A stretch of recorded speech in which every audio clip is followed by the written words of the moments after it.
일을 마치고 뒤를 돌아보니 라는 제목으로 은혜를 나누겠습니다. 오늘은 13장, 여호수아 13장을 나눕니다. 지난주에 11장 마지막 부분을 나눴는데 12장은 그냥 어떻게 하나님께서 어떤 왕들을 죽이게 하셨는가 그 이야기가 나오고 13장이 다시 시작이 됩니다. 그래서 이 가나안 전쟁의 전반부는 이미 끝났다고 보시면 됩니다. 12장을 통해서 이미 끝났습니다. 그래서 이미 이 가나안 사람과 전쟁을 통해서 이스라엘은 그 땅을 차지한 것들이 많이 있습니다. 그런데 오늘 성경을 읽은 것을 보면 아직도 땅이 많이 남아 있다 이렇게 하나님은 말씀하십니다. 지도에 보시면 이제 요단강을 건너와서 요단강 근처에 있는 땅들은 다 차지를 한 것입니다. 그런데 이제 지중해 쪽 바다 쪽에 있는 땅들은 너무 멀기 때문에 아직 거기를 가지를 못한 거예요. 그래서 아직 차지하지를 못했습니다. 그래서 하나님은 아직도 땅이 많이 남아 있다 그렇게 말씀을 하시면서 13장이 시작이 됩니다. 그래서 하나님은 사람들을 창조하시고 동물들을 다 창조하셨습니다. 그래서 모든 동물은 소통이라는 것을 합니다. 그래서 동물들은 각각의 소리 혹은 주파수 아니면 어떤 특이한 행동 등을 통해서 자신들만의 소통을 하게 됩니다. 인간도 소통을 하게 되는데 인간은 다른 동물들과 달리 좀 뛰어난 능력이 있어서 언어 그리고 문자를 통해서 소통을 하게 됩니다. 언어라는 것은 말이 있고 글이 있는데 말과 글 모두 힘이 있습니다. 또 나름대로의 어떤 특징들이 있습니다. 말은 빠른 시간 내에 소통할 수 있는 기능을 하게 됩니다. 또 효율적으로 어떤 제스처라든지 어떤 느낌, 자신의 감정들을 바로바로 표현할 수 있는 것이 말입니다. 근데 글이라는 것은 특징이 뭐냐면 지금은 그렇게 빠르게 소통할 수 없을지라도 후대에 계속해서 남겨질 수 있는 것이 글입니다. 그러니까 글과 말의 특징은 이렇게 조금씩 다르게 됩니다. 내가 화가 났다. 그것을 여러분 나 화났어 라고 쓰는 거하고 나 화났어 라고 말하는 거하고 어떤 게 더 효과적으로 전할 수 있을까요? 말하는 것입니다. 그죠? 근데 나 화났어 라고 한 번 말하면 다른 사람은 그 잊어버릴 수가 있어요. 그래서 계속 나 화났어 라고 계속 붙여놓으면 그 상태가 계속 지나가고 있다는 것을 알 수 있습니다. 그래서 그게 말과 글의 차이점입니다. 여러분 글을 쓸 때 여러분 그 문자라든지 채팅을 한 1시간, 2시간 어떤 사람은 하다 보면 꼭 한 번씩은 오해가 생깁니다. 나는 그런 의도로 말을 하지 않았는데 그 사람은 그렇게 다른 의도로 받아들이고 오해를 하게 됩니다. 그래서 우리가 이제 카톡이나 여러 문자를 할 때는 글을 쓰고 그 다음에 꼭 우리가 크크, 흐흐, 뭐 하트, 이렇게 눈 이렇게 똥똥 이거 그거를 꼭 합니다. 왜 그러죠? 뭔가 불안해서 그래요. 아, 얘가 내 말을 잘못 알아들을까? 나 화나는 거 아닌데? 혹은 또 나의 감정을 숨기기 위해서 나 화났는데 그냥 안 그런 척 크크 이렇게 써놓을 때가 있어요. 그죠? 그러니까 글이라는 것은 다른 상대방에게 전해줄 때 그 사람이 어떠한 상태인가에 따라서 달라지기 때문에 글은 조금 위험할 수도 있습니다. 그러니까 말을 통해서는 어느 정도 한 90 몇 프로 정도 내 의도를 확실하게 전할 수 있다고 할 수 있지만 글은 그게 읽는 사람에 따라서 달라진다는 것입니다. 그래서 자신의 생각을 글로 옮긴다는 것 그리고 글로 옮겨서 누군가에게 그 생각을 전한다는 것은 정말로 쉬운 일이 아닙니다. 그래서 작가들이 아무나 될 수 없는 이유가 생각을 글로 써놓고 그 글이 다른 사람에게 똑같이 전달될 수 있을 만한 실력이 돼야지만 작가가 될 수 있습니다. 그러니까 저도 이제 설교를 쓰게 되면 처음에 생각을 쫙 적습니다. 이게 생각나는 대로 쭉 적어요. 그리고 이제 쭉 적은 다음에 그걸 제가 다시 한번 봅니다. 그럼 뭔 소리인지 모르겠습니다. 저 이게 뭔 소리란 거지? 내가 왜 이걸 왜 써놨지? 그래서 이제 다시 한번 읽으면서 그 내용에서 살을 붙여서 그 내용을 충분히 이해할 수 있게 그렇게 만듭니다. 그렇게 이제 이해할 수 있게 만든 다음에는 다시 한번 또 쭉 봅니다. 그래서 듣는 사람의 입장에서 아, 이 말은 좀 듣기 힘들겠구나. 이 말은 이해하기 힘들겠구나. 그래서 좀 쉬운 단어로 바꿔서 다시 작성을 합니다. 그리고 마지막으로 빠른 소리로 쭉 읽어보면서 그 문맥이 순서가 바뀐 그런 경우가 있으면 순서를 바꿔서 어떻게 효율적으로 전달할 수 있을까 그렇게 글을 그렇게 써갑니다. 그러니까 글을 쓴다는 것이 결코 쉬운 것이 아닙니다. 내 의사를 전달하고 내 의사가 분명히 그 사람에게 확실히 이해되게 하기 위해서는 많은 과정을 거치게 됩니다. 그런데 또 글은 그렇다고 해서 확실하게 내 의도가 전달이 100% 안 된다는 문제가 있습니다. 여러분, 우리가 읽는 성경은 글일까요? 말일까요? 여러분, 글을 읽습니까? 말을 읽습니까? 말을 듣습니까? 그냥 글이죠, 그죠? 하나님의 말씀인데 그게 글로 써야 있는 거예요. 글로, 그죠? 읽어야 돼요. 요즘은 글을 읽기 싫어서 이제 음성으로 듣긴 하죠. 근데 성경은 글로 전해져서 2000년 넘게 그렇게 왔습니다. 침례교회의 어떤 그런 신학 중에 가장 중요한 것이 성경은 무흠하다. 성경은 오류가 없다라고 믿는 것입니다. 저도 그 사실을 믿습니다. 성경은 성령의 감동으로 써져 있기 때문에 충분히 성령님의 검증을 통해서 이렇게 작성이 됐고 2000년 동안 계속해서 읽혀옵니다. 하지만 분명한 것은 성경은 사람이 썼습니다. 성령님이 쓰게 하셨고 감동시키셨지만 사람이 썼다는 것입니다. 그렇기 때문에 사람이 썼고 그 사람이 썼을 때는 읽어야 되는 대상이 있습니다. 이건 누가 읽어야 되겠다, 누가 읽었으면 좋겠다라는 대상이 있습니다. 특히 신약 성경에서 바울은 그 교회 사람들에게 분명한 목적을 가지고 편지를 씁니다. 그러니까 모든 성경에는 그 글 안에 저자의 의도가 담겨 있고 자신의 생각과 감정이 담겨 있을 수밖에 없어요. 하나님이 쓰게 하셨지만 반드시 그 쓴 목적이 있고 의도가 있다는 것입니다. 그렇기 때문에 우리는 성경을 읽을 때 반드시 첫 번째로는 하나님이 원하시는 것이 뭔가를 깨달아야 돼요. 그리고 그 이면에 히스토리라든지 그런 배경을 통해서 이 작가가 이걸 왜 썼는가, 어디에다 썼는가, 누구에게 썼는가, 그것을 반드시 알아야 이 성경을 우리가 확실하게 이해를 할 수가 있습니다. 제가 이렇게 글에 대해서, 말에 대해서 이렇게 장황하게 설명을 하는가 하면 오늘 13장 1절을 읽으면서 이 여호수아가 13장 1절을 썼을 때의 기분이 어땠을까? 누구에게 썼을까? 이 글을 쓴 목적이 무엇일까? 그것을 생각할 수밖에 없었어요. 그리고 이 글을 통해서 여호수아가 전달하고 싶은 마음이 어떤 것이었을까를 생각할 수밖에 없었어요. 여러분, 오늘 1절 다시 한번 같이 읽어보겠습니다. 시작. 여호수아가 나이가 많아 늙음에 여호와께서 그에게 이르시되 너는 나이가 많아 늙었고 얻을 땅이 매우 많이 남아 있도다. 지금 13장에서는 여호수아 나이가 한 98세, 99세, 그러니까 거의 100세가 되는 때입니다. 여러분, 100세면 청년입니까? 노인입니까? 노인입니다. 그죠? 예. 근데 여러분, 아무리 100세라고 해도 그분한테 아유, 늙으셨네요. 그러면 그분이 좋아할까요? 싫어할까요? 싫어합니다. 그죠? 예. 또 이거 나이가 많으시네요. 그러면 싫어하십니다. 그죠? 왜 그런지 모르겠어요. 저는 아직 그때가 안 돼봐서.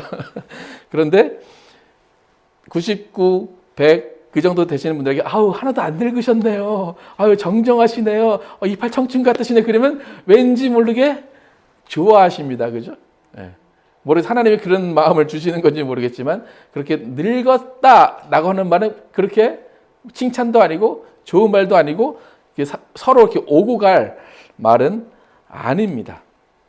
만약에 100세 어른이 있는데 99세 어린이 아유, 한 살인데 아유, 나이가 많으시네요. 그러면 너는 젊었냐? 뭐 그렇게 얘기하실 거고, 한 살 차이인데도 그렇게 나이를 많이 따질 거예요. 그죠? 이 글의 저자가 여호수아라고 봅니다. 근데 여호수아가 지금 뭐라고 그래요? 내가 나이가 많아 늙음에. 그래요. 내가 나이가 많아 늙음에. 그래요. 그러니까 나는 늙었어요. 그죠? 네. 뭐 이해해요. 근데 그 다음에 누가 또 늙었다고 그래요? 여호와 하나님이 그에게 이르시되 너는 나이가 많아 늙었고. 예. 이 여호수아서가 여호수아가 이제 뭐 짬짬이 썼을 수도 있고 아니면 100세 아니면 110세에 죽었는데 그때 썼을 수도 있고 어느 시대에 썼을 수 있지만 자신의 과거를 회상하면서 쭉 쓰는 겁니다.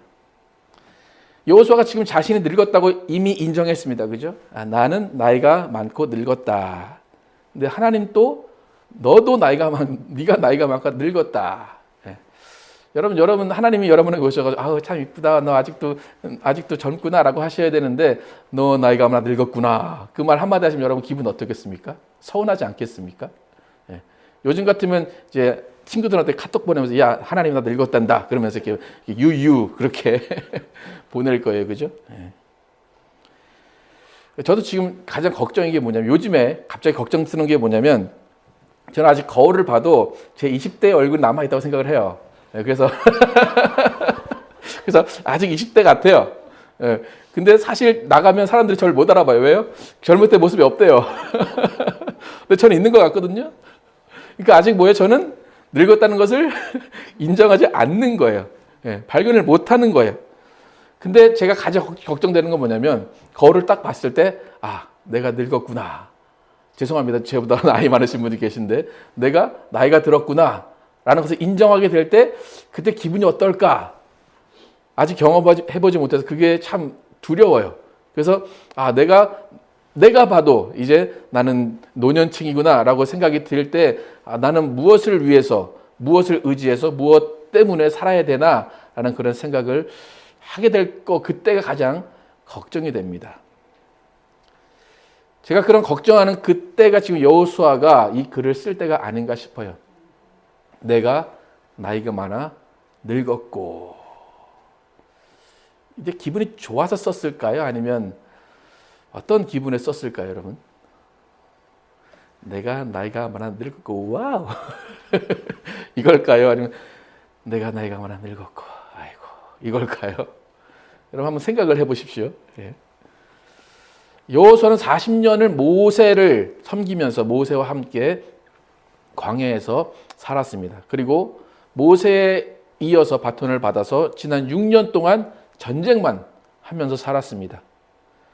그러니까 전쟁만 6년 동안 하면서 내가 젊었다 늙었다 생각할 겨를이 없었을 거예요. 거울도 한번 못 봤을 거예요. 그런데 전쟁이 다 끝나고 나서 내가 나이가 많아 늙었으니 라고 이야기합니다. 그러니까 6년 동안은 너무 많은 일을 했어요. 수많은 도시를 점령하고 30여 명의 왕들을 죽이고 크고 중요한 성들을 다 점령을 했습니다. 그동안 자신 늙었다는 것을, 나이가 들었다는 것을 인지하지 못할 정도로 정신없이 달려왔습니다.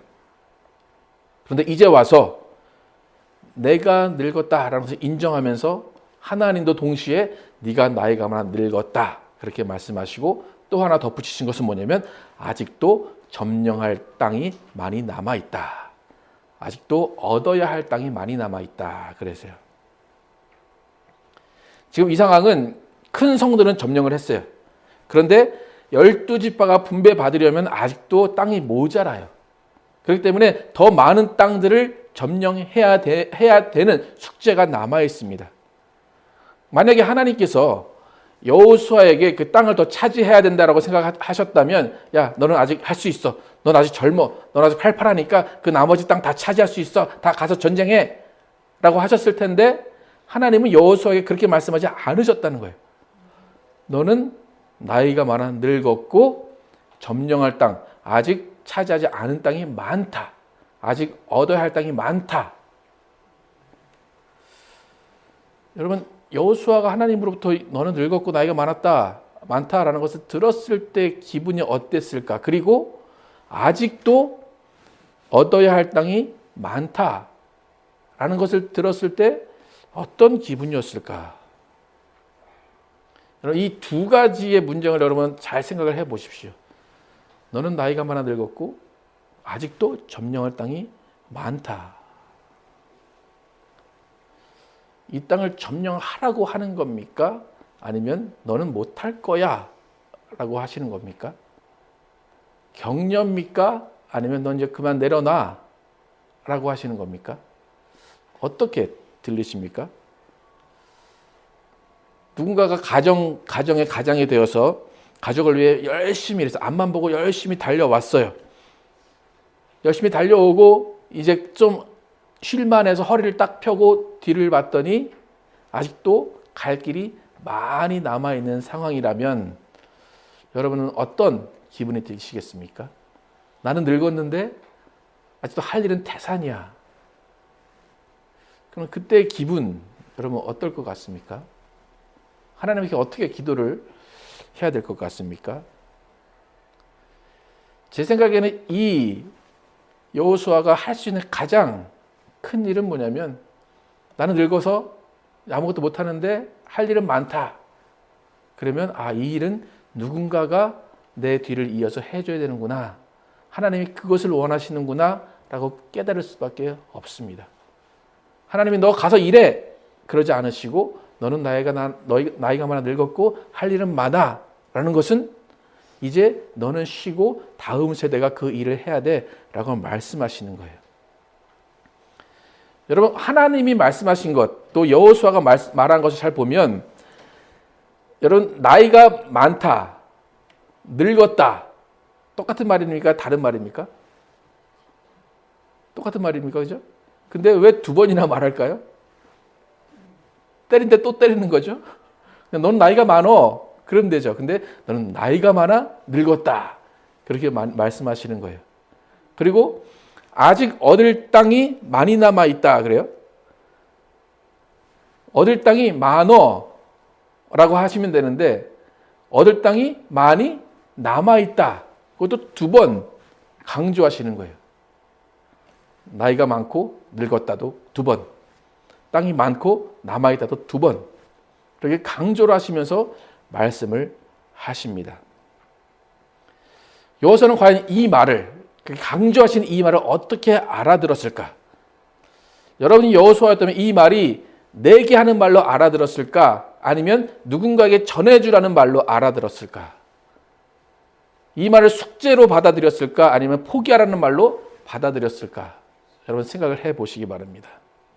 제 생각에는 하나님으로부터 이 명확한 두 가지 사실, 늙었고 나이 많다, 많이 남아있다, 이 사실을 들었을 때 여호수아는 자신을 생각한 것이 아니에요. 난 이미 늙었어 라고 이미 여호수아가 고백했어요.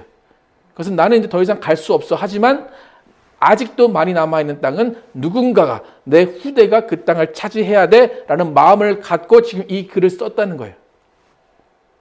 나는 나이가 많아 늙었어.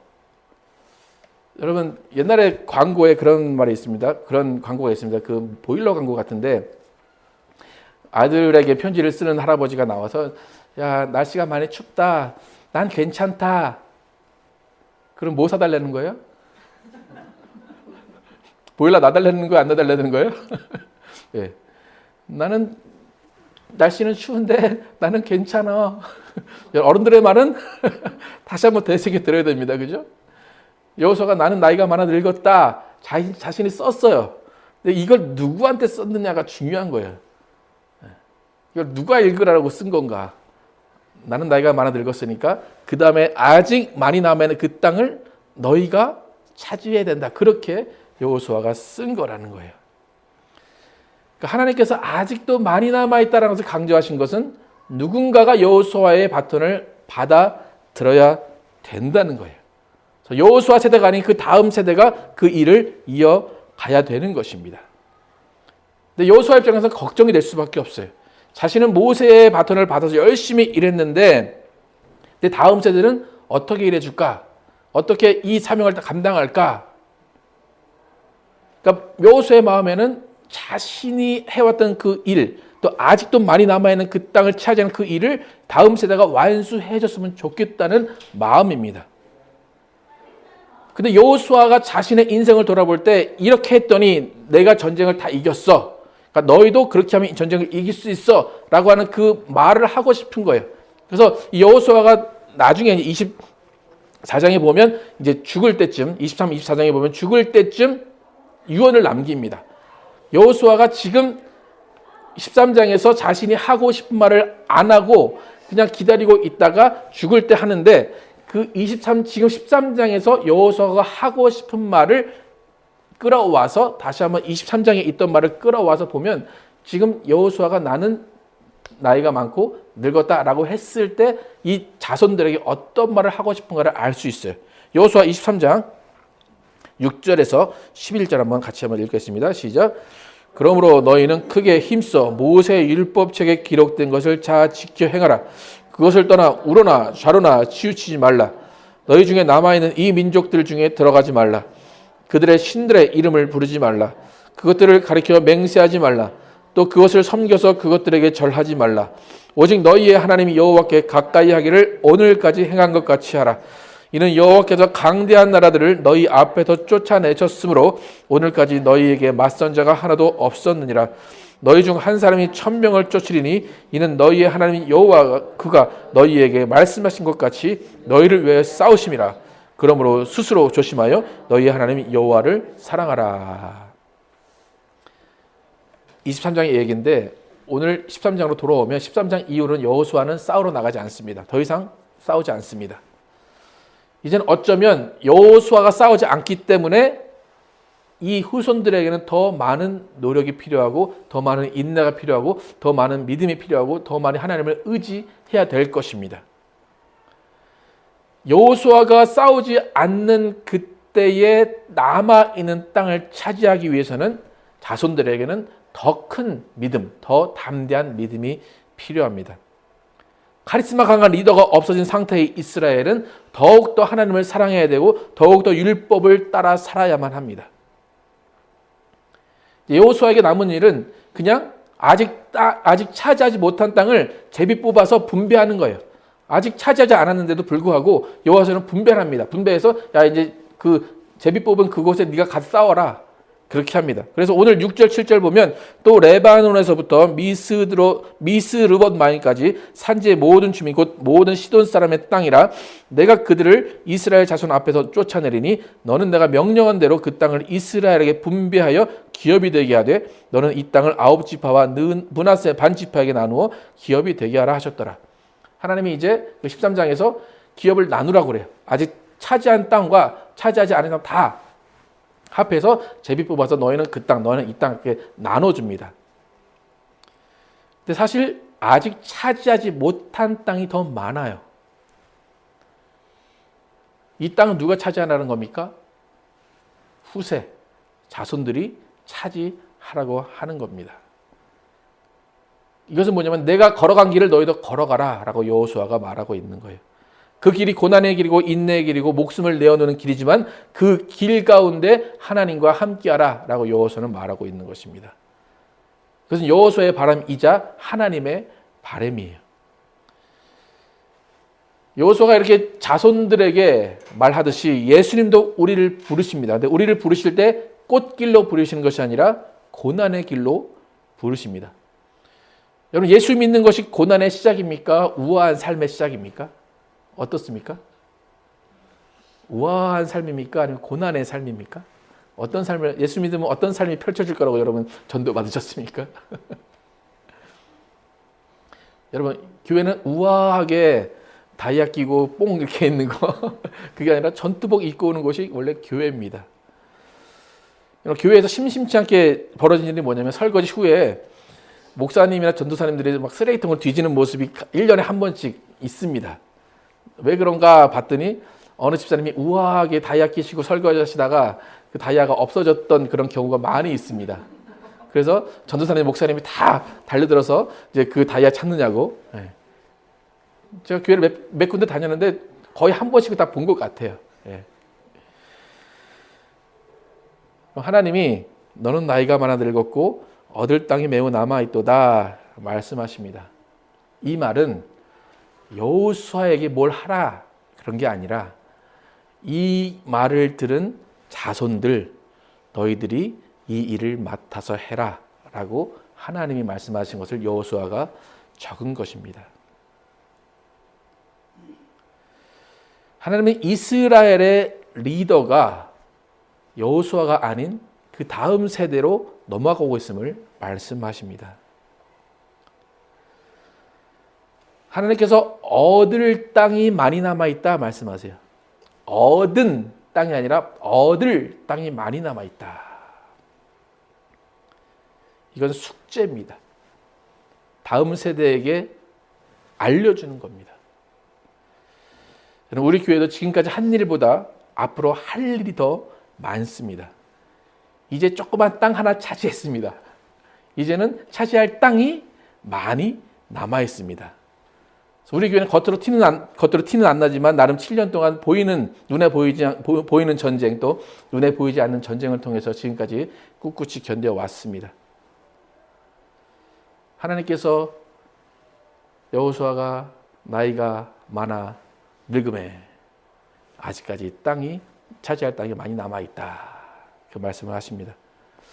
그래도 우리 교회는 다행히 목사가 젊어요.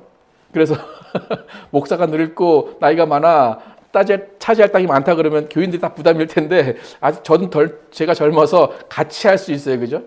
목사도 젊고 성도도 젊어서 괜찮아. 너희가 다 차지할 땅이 많이 남아있어. 그걸로 알아들으시면 됩니다.